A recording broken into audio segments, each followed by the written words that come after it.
curb stomp, stunner, super kick. All great finishers, but the undeniable greatest finisher ever is the RKO. The RKO comes out of nowhere, and it gave us fans so many great memories. Growing up in the 2000s, every kid was RKOing their friends on the couch, in the pool, or even on the trampoline. And some crazy people was doing this in school. Bruh, the RKO was just so much fun, you didn't even have to be a wrestling fan to know about it. The RKO was the most viral finisher ever, and today, we'll be figuring out how that all started. Now with the popularity of the RKO, you would think he did it his whole career, but he didn't. When he first debuted in the WWE, he had two finishers, the diving crossbody and the ozone. Back then, Randy wrestled totally different. He did way more athletic moves. Like, my mans used to be doing dives. I can't even tell you the last time Randy did this, cause he stopped wrestling like this.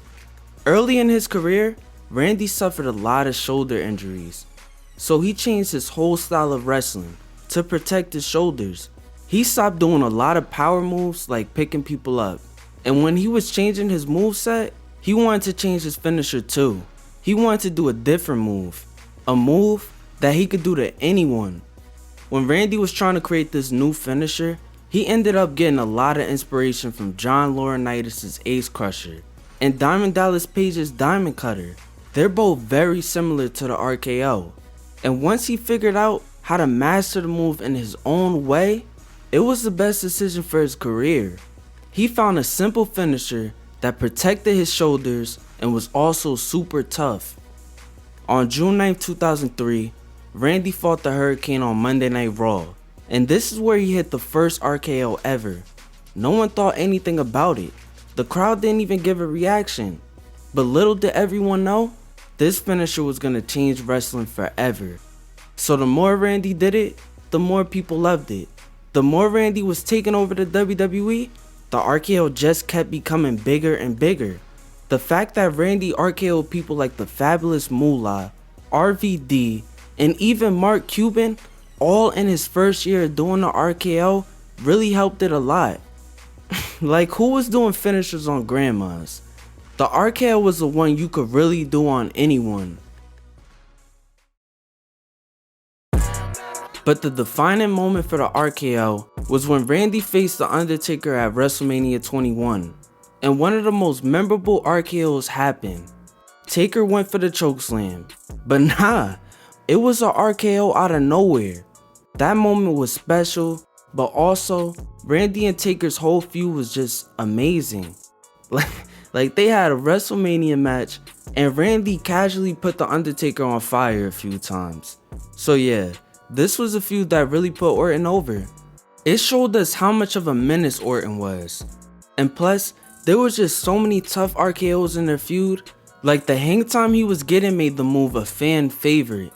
And this helped Orton instantly become a star, because Randy just started having fun with it. He started RKOing people off of dives, out of their own finishers, into tables, into chairs, into cars, and even girls. Randy took the RKO to another level. It's the fact that it was always a surprise. The RKO out of nowhere turned into a must-watch moment. Whether it was in the middle of a match or during someone's promo, fans never knew when or where the RKO would strike next. And once the PG era hit, Randy was already an established superstar and one of the biggest names in WWE. And this is when the RKO became a viral sensation. At this time, everyone wanted to become a YouTuber. Vine was the biggest app in the world, and social media was just starting to take over everywhere. Social media plays such a pivotal role for the RKO. You would see fans try to recreate the RKO, or even just make memes out of it. This made the RKO become global, and this was big. Everyone knew what the RKO was, even if you weren't a wrestling fan, because it became more than just a wrestling move. It was a part of pop culture. It even started to become a challenge. Like, you would see people start to do this outside, at school, at their graduations, and even in basketball games. Like, no wrestling finisher was ever this big, and the RKO truly changed a lot. While us fans were doing the RKO all around the world, Randy just kept being a legend.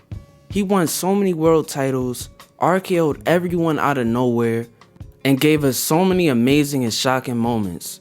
And now that Randy Orton made his long-awaited return, we're just all happy to have him back, because he's already given us so many fun moments again.